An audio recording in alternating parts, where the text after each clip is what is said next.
Innominat und die 7 Feriens. Ja, die Geschichte von Tales Berseria wird immer spannender, Freunde. Willkommen zurück. So, wir müssen uns erstmal auf den Weg machen. Den Laufers hat wieder irgendwas gespürt über dem Tempel zu. Und es scheint doch so zu sein, dass die Abtei, die ganzen Tempel und so weiter, das bestimmten Gründen beziehen. Wegen irgendwelchen Erdadernpuls-Punkten und so weiter und so fort. Wie bereits erwähnt, es bleibt also spannend, aber erstmal muss ich mich noch ein bisschen auffüllen, weil, ja, es klingt doch so, als würde es jetzt ein bisschen härter werden. Und das sollte man doch ein bisschen noch genauer angehen. Ein Armreif.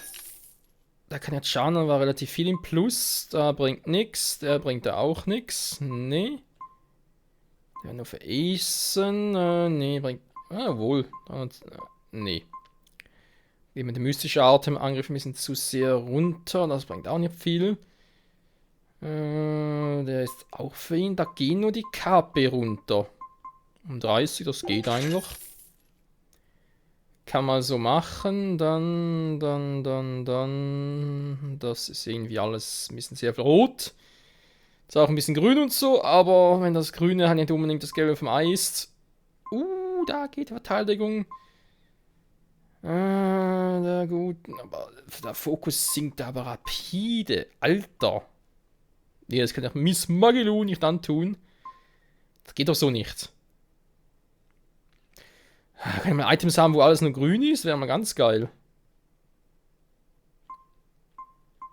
Da geht die Miss Shark. Das könnte man zwar. Ja, gut, geht es um nur. Die wird da schon ihre Freude dran haben. Da haben wir noch etwas für Aisen, wie es aussieht. Schon wieder ein paar neue Stiefel. Der muss einen solchen Schuhfetisch haben, das glaubst du einfach nicht. Egal, was haben wir sonst noch? Nee, das geht eigentlich alles. Dann wieder der Quatsch, okay. Ausrüstung, mal gucken. Für dich habe ich glaube ich auch nichts, wa? Nee. So noch Stiefel und so weiter und so fort. Federtritt. Die wäre eine Option, die Kappe sinken zwar, der Rest steigt. Kann man doch eigentlich machen. So, der Talisman haben wir auch gesagt, machen wir. Ich glaube. Kalzitstiefel 3. Wieder mehr Kappe. Oh, warum eigentlich nicht? Ein Jäger da. So, die Lanze. Ich glaube, bei ihr war auch nichts. Doch, genau der Ring. Oder? Ja. Doch ein bisschen mehr auf physischen Angriff trainiert. Dann geht die Verteidigung runter.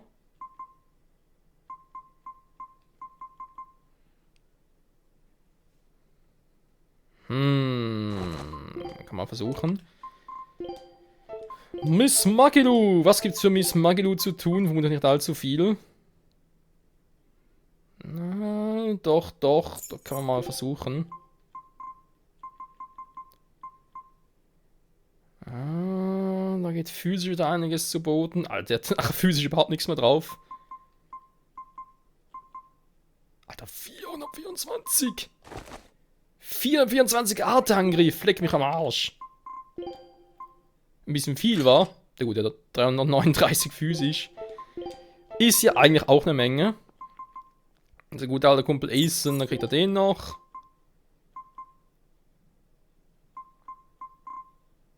Ja, ich weiß, ich habe noch gesagt, er kriegt neue Schuhe. Keine Sorge, wann habt ihr hier?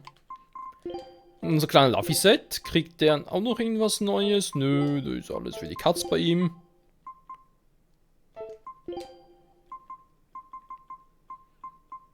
Eigentlich auch nicht. Nee, ist alles im Arsch. Gut, lassen wir es so. Nase juckt. Hör auf zu jucken. So. Dann haben wir das hier. Wir haben das hier. Da. Alles weg. Und hier auch. Zack.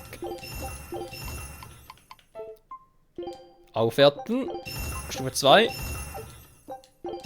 Stufe 2. Stufe 3? Ja, Stufe 3. Stufe 2. Na komm, Stufe 3. Müdigkeits wer. Der hat es ausgewählt.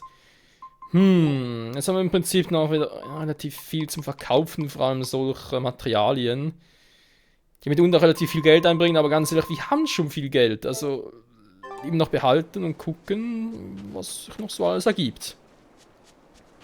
Also dann auf dem Tempel. Auch noch Speicherpunkt natürlich nicht. Egal. Wer braucht das schon, wa?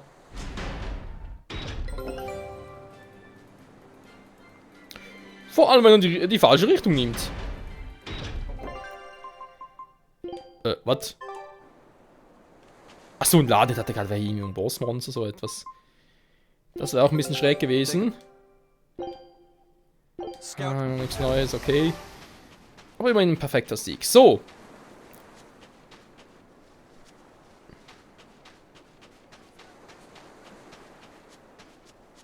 Wir müssen ja dahin, wa?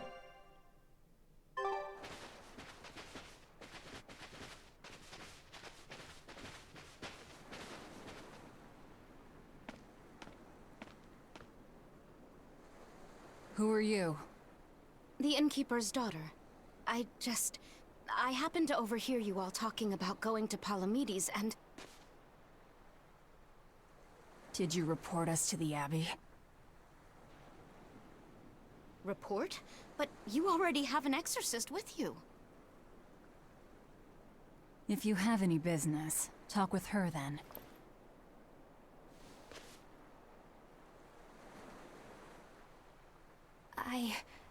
I'm Eleanor Hume, an exorcist with the Abbey. How might I be of service? I want you to look for someone. A mother and her child went to visit the Abbey grounds, but they haven't returned. They've both gone missing? Yes. The mother's name is Mahina. She's a priestess of Aminoch. And her little daughter's name is Kamoana. Hold on. If she's a priestess of Aminoch... Right. Ever since the Abbey booted her out from the temple, she's been regularly going back to make her objections heard. But one day, she never returned home. And now her daughter has disappeared too. I can only assume that she went to go look for her mother. And you believe they're being held at the temple? Oh no, ma'am.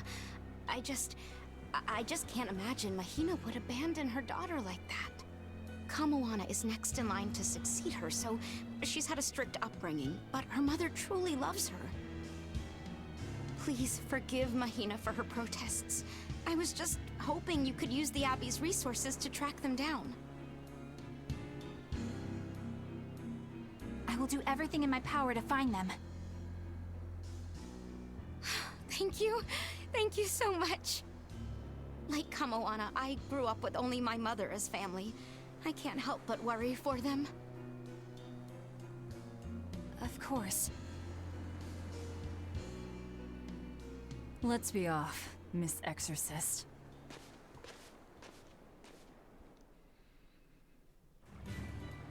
Ja, da geht, glaube ich, Eleanors Glaube an die Abtei ein bisschen ins Wanken. Also kein Wunder, ey. Was sind das für Arschratten, ganz ehrlich. Klingt vielleicht ein bisschen hart und so, aber ist doch echt wahr. Naja, wir wissen noch nicht genau, was passiert ist und so. Vielleicht ist das, was ich gerade vermute, ein bisschen zu früh formuliert. Aber wenn die echt den beiden etwas angetan haben, nur weil sie halt nicht einverstanden sind, wie die Abtei da irgendwie vorgeht und so. Eleanor, what's your game here? The mother and daughter, you mean? That's on me. I'll search for them myself. I don't care about that. Well, what then? Why are you actively helping us decipher the book, when we're using it to thwart the Abbey's plans? You think I might be deliberately misleading you? Laying a trap of some sort for you all? Are you? I think you're a lot of things, Demon. But foolish is not one of them. I want to know the truth. I want to know what Lord Artorias is trying to accomplish. And there's something happening in the world right now. I want to know what it is. Unfortunately, little old Eleanor has never been deemed trustworthy enough to be given such information. So, my only option is to find out for myself. You've got the soul searching down at least. The Abbey and your band of rogues follow two different paths. But something tells me either will lead me to the same destination. And so you don't see any need to lie to us? Exactly. And what'll you do if those truths don't line up cleanly with what you believe? I'm not sure yet. As honest an answer as any. Either way, it looks like you'll be working with us for the near future. Yes, for now. Hey, could I ask you something? What is it? About the Therians. I've heard you call yourself a Therian before. Is there any particular insight you have about them? No, none. Artorias said I was one, that's all. And that doesn't bother you? Does it bother you? Nope, not at all. If you're not worried, then neither am I. I'm surrounded by freaks. But was that truly the reason Ceres chose me? Wer weiß, wer weiß. Velvet keeps picking on Madame Eleanor. They're total opposites, so I know they're just gonna clash sometimes, but Velvet takes it too far. You really think they're totally opposite? If Madame Eleanor is a white lily, then Velvet is a black rose. If Madame Eleanor is a soaring Pegasus, then Velvet is a wolf in the shadows. If Madame Eleanor is a plate of spaghetti carbonara, Velvet is squidding noodles with seaweed. I don't follow you completely, but I think I get the point. I'm sure you understand. The two have nothing at all in common. And since they don't share anything in common, some fighting now and then just can't be helped. Well, they both have beautiful hair. Okay, but we're talking a noble exorcist and an aloof demon. Eleanor sometimes treats you coldly. And Velvet has helped me more times than I can count. Madame Eleanor gives herself fully to the salvation of others, but Velvet is bent solely on revenge. That means they're both motivated by thoughts of others. How is the cheerful and talkative Madame Eleanor at all the same as the brooding, taciturn Velvet? Both of them talk to me when it's just the two of us together. You're just trying to be contrary. I'm only telling you what I've experienced. Actually, I feel that Madame Eleanor isn't really reaching out to me. It's all right if Eleanor doesn't want to talk to you. I'm here for you, Bienfu. You aren't alone. That just makes me feel lonelier. You two are opposites yourselves. Huh? Diese Gespräche immer. Einerseits irgendwie überflüssig, andererseits auch total geil. Ich weiß auch nicht, ey. So, ja, Gegensätze.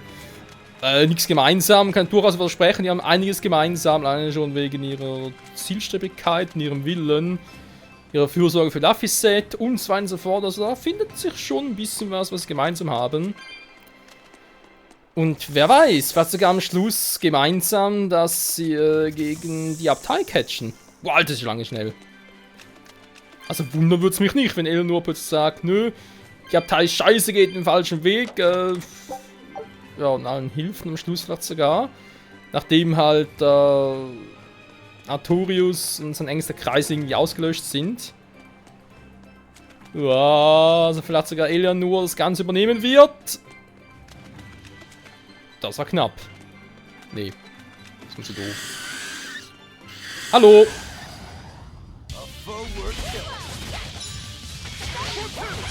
Ein riskantes Treffen also.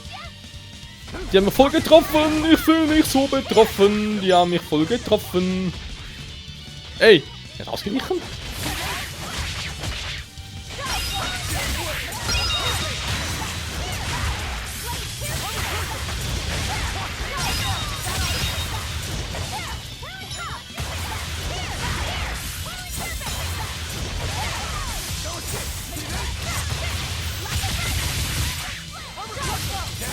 Leg doch nicht mit einem Furion an! Oh, vielleicht doch.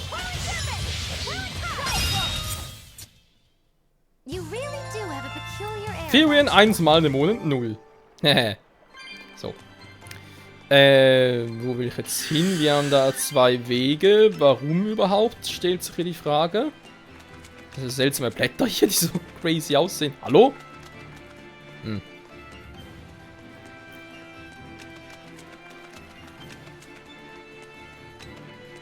Ja, ja, dieser Weg wird kein leichter sein. Okay, wir haben noch so ein Bossmonster. Allerdings oben. Okay, das können wir dann später vornehmen. Das kannst du einfach zugeben, habe momentan keinen Bock drauf. Mich interessiert jetzt viel mehr, was da im Tempel so abgeht, ob der nochmal so ein Furion ist. Und vor allem, was so ein Furion überhaupt ausmacht, weil ganz ehrlich, gut, jetzt der riesige Adler-Dämon, den wir da in der Villa gesehen haben, der einen Priester verschlungen hat, der war schon ein bisschen stärker und so, okay, da sehe ich es noch ein. Dass der vielleicht irgendwie ein Furion sein sollte, aber der Käfer, warum? Das schien für mich so ein normaler Boss zu sein, fertig, oder ein Mini-Boss halt. Im Gegensatz zu Velvet, die sogar die Kraft hat, andere Monster zu verschlingen. Und vielleicht können es alle Furions, können ja schon sein. Oder die wurden auf dahin gebracht auf Verdacht, dass sie Furions sind und nur diejenigen halt, die anderen Dämonen verschlingen können, sind wirklich Furions. Wäre auch eine Option, die man irgendwie so interpretieren könnte. Naja, denke mal, wir werden es bald schon sehen. Da kommt auch schon eine Medusa auf uns zu. Wie sieht's da aus? Da gegen Erde. Das ist so doof. Willst du alle Arten spammen? Hallo?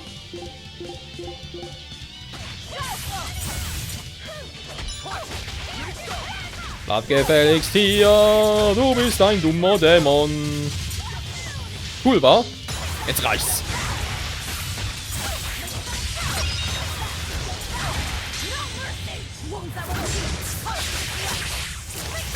I have no mercy.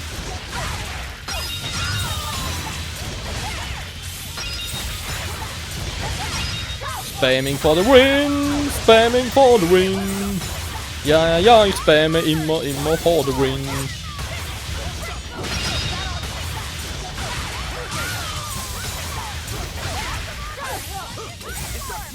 Du machst dir keine Arte, das kannst du knicken. Und tschüss. I was amazing, wasn't I? No, schlecht ist sie nicht. Level, ja.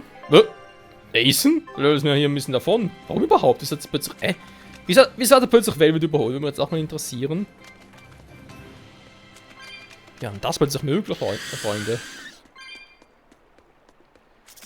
So, haben wir noch ein paar von den ekligen, nervigen Viechern. Da geht's irgendwo runter. Alter, ist der riesig. Den holen wir später.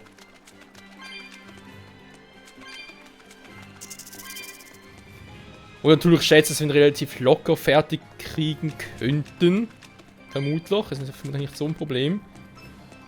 Aber naja. Das Gebiet hier wirkt auch ziemlich langweilig. Irgendwann eine Kiste, überall einfach, ja, Wasser, Felsen, seltsame Blumen. Und da haben wir noch plötzlich ein Event.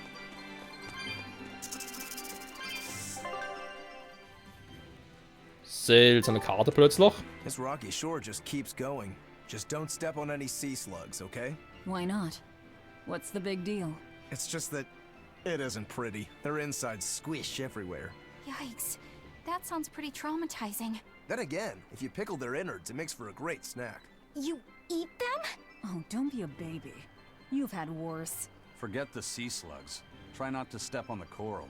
Good point. Coral is alive and needs our protection. Or maybe it's because some of it can be sold for jewelry.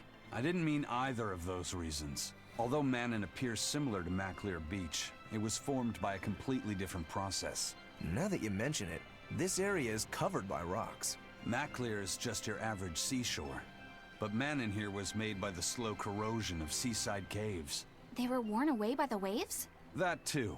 But mainly, it was the handiwork of a rock-eating species of coral, known as ravening table coral. Stay in contact long enough, and they'll melt your flesh right off. Ah, so that's why it tingles every time I touch the coral. Why didn't you warn us earlier? Gute Frage. Oh, ich gehe mal ganz kurz nach unten und gucken.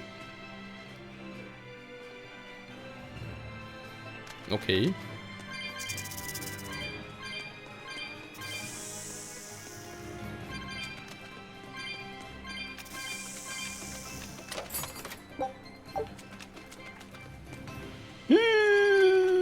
Das ist ja knapp. Schau lang, ey. Das war echt knapp.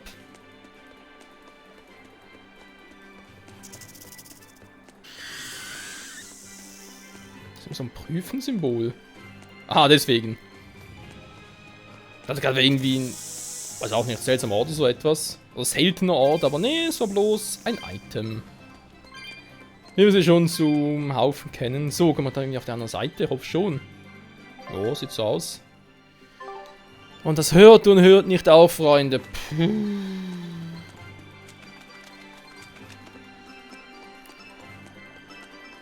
Ich fürchte, wir werden in dieser Folge auf eine epische Zwischensequenz verzichten müssen. Ich glaube, bis ich da bin, dauert das doch ein bisschen länger. Ich könnte eigentlich mal noch hier gucken. Oder Safran, die Artverteidigung erhöhen. Wer hat da ein bisschen zu wenig? Ja, Velvet. Ein bisschen mehr kann eigentlich nicht schaden.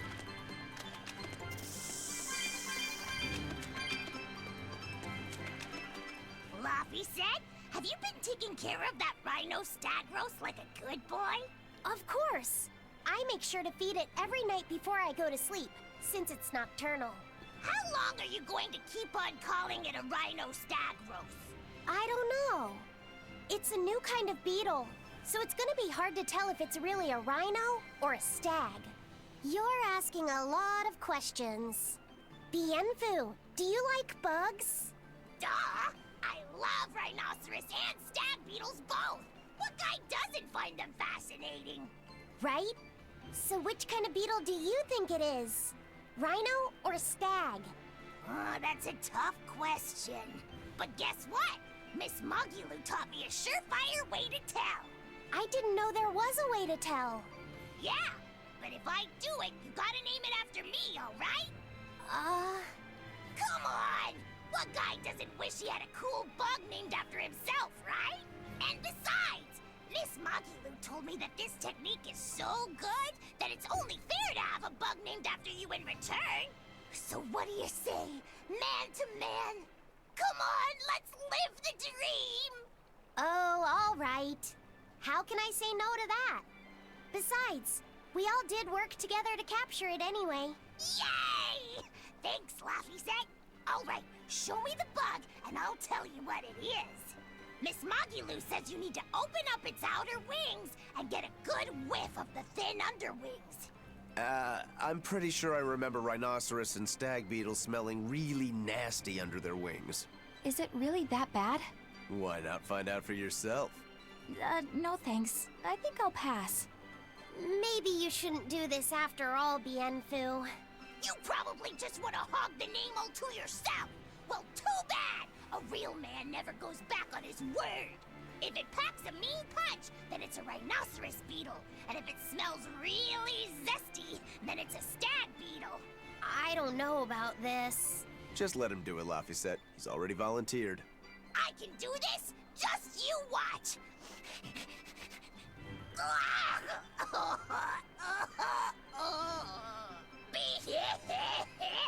This smell is the most bad thing that ever bad in it.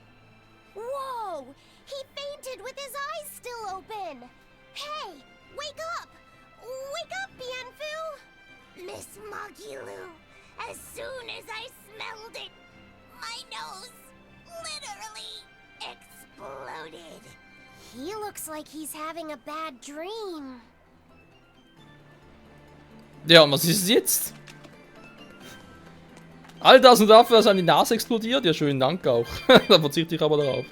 Ich habe irgendwo einen Speicherpunkt. Klar, ich kann auch schnell speichern, aber irgendwie... Noch eine Zwischensequenz da unten. Wann gehen wir die an? Ich denke mal gleich. Da kommt wieder eine Zwischensequenz dazu und wir können es nicht mehr abrufen. Könnte natürlich auch sein. Ja, komm. I spy with my little eyes a kiddo who's spying at my bewitching waist. Oh, sorry. I just couldn't help it. What are those books anyway? Oh, that's a great question. Since you asked, I'll reveal the secrets of my tomes just for you.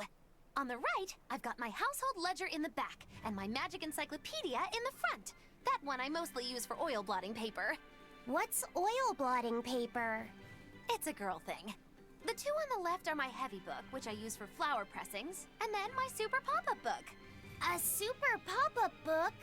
When you open it, it pops out with the force of a raging river! When an enemy has me cornered, I can just open it up facing a nearby wall and pop! Instant getaway!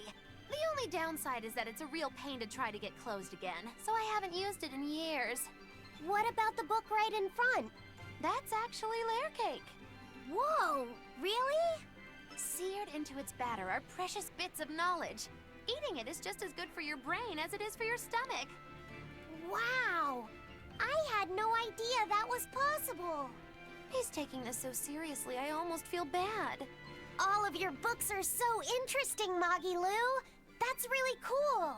There's no end to your curiosity, is there? What do you say? Want to take a closer look? Boy, would I.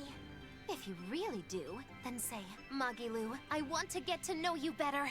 Magilu, I want to get to know you better. All right, I accept. I'll reveal to you my most private secrets.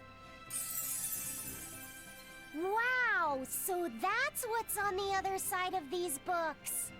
I wouldn't have ever guessed that. What the? What are you doing with Laphicet?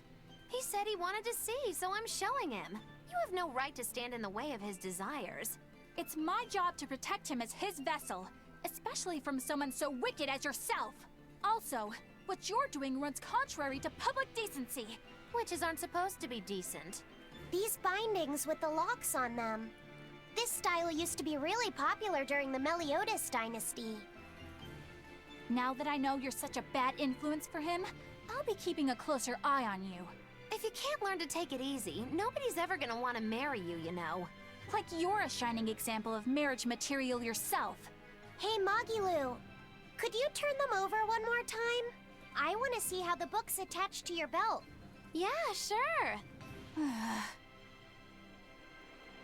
Hat ihm gerade ernsthaft, ihr wisst schon, unterm Rock gezeigt. Das sah gerade so auf den ersten Blick so aus.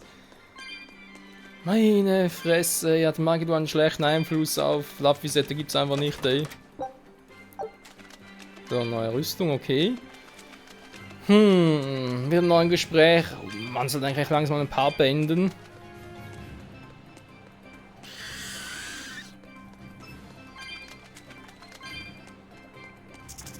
Na komm. Hey, Magilu, I was wondering about that book you have on your waist.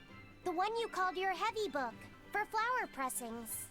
Your curiosity truly knows no bounds, does it, kiddo? Okay, nobody else knows this, but since you're so interested, I'd hate to leave you hanging. My heavy book, the one I use for flower pressings, is none other than a collection of Bienfu's poetry. Bienfu likes to write poems? Yep. You'd never guess it, but he's actually just about the best Moloch poet around. Some people even call him the Great Norman Poet. Here, I'll read you my favorite one. If there is something unimportant happening to the east, I'm made to go there and back. If there is something unimportant happening to the west, I'm made to go there and back. I can never rest nor be at peace. Every day my life is a living hell. That's heavy stuff. Isn't it? That's what makes it so good for pressing flowers. It's so wonderfully oppressively heavy. Magilu, your face has gone all sinister looking. Das ist normal bei ihr. Wow! Schnell ins Gebiet, ich will speichern. Irgendwo, wo es friedlich ist. Oh. Ich zum Thema friedlich ist. Hä? War da unten auch schon? Ah, da war der andere Weg, genau. Nirgendwo ein Punkt zum Speichern, dann glaube ich jetzt einfach nicht. Okay, speichert hier. Freunde, mal vielen Dank fürs Zusehen. Wir haben viel erlebt, viel irgendwie auch mitgehört und so. Der Anfang war zumindest storybedingt sicher am interessantesten. Wegen der Abtei und so, und dass sie quasi hier nichts anderes tut, als quasi ihren Glauben. Im Sinne von, unser Glaube ist der richtige, alles andere ist scheiße. Und dann natürlich die ganze Sequenz mit den Charakteren, war aber auch nicht ohne, kann man auch mal so bringen. So, vielen Dank fürs Zusehen und bis nächstes Mal wieder hier bei Tales of Berseria. Ciao zusammen!